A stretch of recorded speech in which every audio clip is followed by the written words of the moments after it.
வணக்கம். நான் உங்கள் குழந்தைகள் மருத்துவர் doctor Andrew. Making a parenting simple. போன ஞாயிற்றுக்கிழமை, அதாவது செப்டம்பர் 28 வேர்ல்ட் ராபீஸ் டேன்னு ஒரு தினமாக நம்ம அனுசரித்தோம். ராபீஸ் டே அப்படின்னு ஒரு செப்பரேட்டாக அதுக்குன்னு ஒரு நாள் அனுசரிக்கிற அளவுக்கு என்ன முக்கியம் அப்படின்னு நிறைய பேர் நினச்சிங்கன்னா ரொம்ப தப்பு.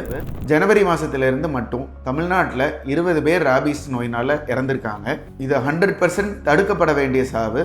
பட் நம்ம கேர்லெஸ்னஸ்னால 20 பேர் உயிரிழந்திருக்காங்க. ஆமாம், ராபீஸ்ன்றது ஒரு வைரஸ், மூளையும் நரம்புகளையும் பாதிக்கும், கடைசியில் உயிரையே கொன்றும். உலகத்தில் இதில் ட்ரீட்மெண்ட்டே கிடையாது. என்னதான் இது அதிர்ச்சிகரமான தகவலாக இருந்தாலும் 100% இந்த ராபீஸ் நோயை நம்ம தடுக்கலாம். ஃபஸ்ட்டு நம்மளுக்கு தெரிய வேண்டியது, ராபீஸ் நாய்னால் மட்டும் பரவாது. பூனைகள், எலிகள், முயல்கள், சில சமயம் வௌவால் நாள் மூலியமாக கூட ராபீஸ் பரவும்.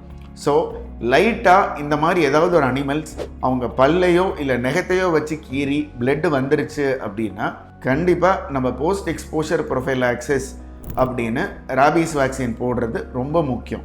இது கவர்மெண்ட்லேயும் போடலாம், ப்ரைவேட்லேயும் போடலாம். ஆனால் 4 டோஸ் போட வேண்டியது ரொம்ப முக்கியம். வீட்டில் பெட்ஸ் வச்சுருக்கீங்க அப்படின்னா கண்டிப்பாக உங்கள் பெட்ஸுக்குமே ராபீஸ் வேக்சின் உங்கள் வெட்டினரி டாக்டர் மூலியமாக போட்டு வச்சுக்கிறது ரொம்பவே நல்லது. தேர்ட், பெட்ஸோட தான் நான் இருக்க போகிறேன், எனக்கு பெட்ஸ்னால் ரொம்ப பிடிக்கும், அவங்களோட தான் நான் வாழ்க்கையே இருக்குது அப்படின்னு நினைக்கிற பெற்றோர்கள் மற்றும் குழந்தைங்களுக்கு ப்ரீ எக்ஸ்போஷர் ப்ரொஃபைலாக்சிஸ்னு ராபீஸ்க்கே தனியாக தடுப்பூசி இருக்குது. அதையும் போட்டு வச்சுக்கிறது ரொம்ப நல்லது. நம்மளோட வேலை இங்கே மட்டும் முடிஞ்சிருச்சா அப்படின்னு கேட்டிங்கன்னா கண்டிப்பாக கிடையாது. நம்ம லோக்கல் சரௌண்டிங்கில் நிறைய தெருநாய்கள் இருந்தால் உடனே முனிசிபலுக்கு ஃபோன் பண்ணி நாய்களை அகற்றுறது நம்மளோட முக்கிய பொறுப்பு. ஒரு இந்தியன் சிட்டிசனாக இதை நம்ம கண்டிப்பாக பண்ணியே ஆகணும்.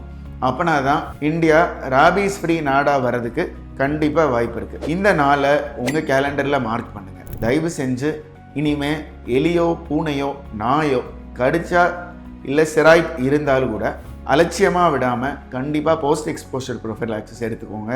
வீட்டில் பெட்ஸ் வச்சுருக்கீங்க அப்படின்னா நீங்கள் கண்டிப்பாக ப்ரீ எக்ஸ்போஷர் ப்ரொஃபைலாக்சிஸ் எடுத்துக்கோங்க. மேக் ஷுவர் உங்கள் பெட்ஸுக்குமே நீங்கள் வேக்சின் பண்ணியிருக்கீங்க அப்படின்னு. இந்த நியூஸ் உங்களுக்கு உபயோகமாக இருக்கும்னு நினைக்கிறேன்.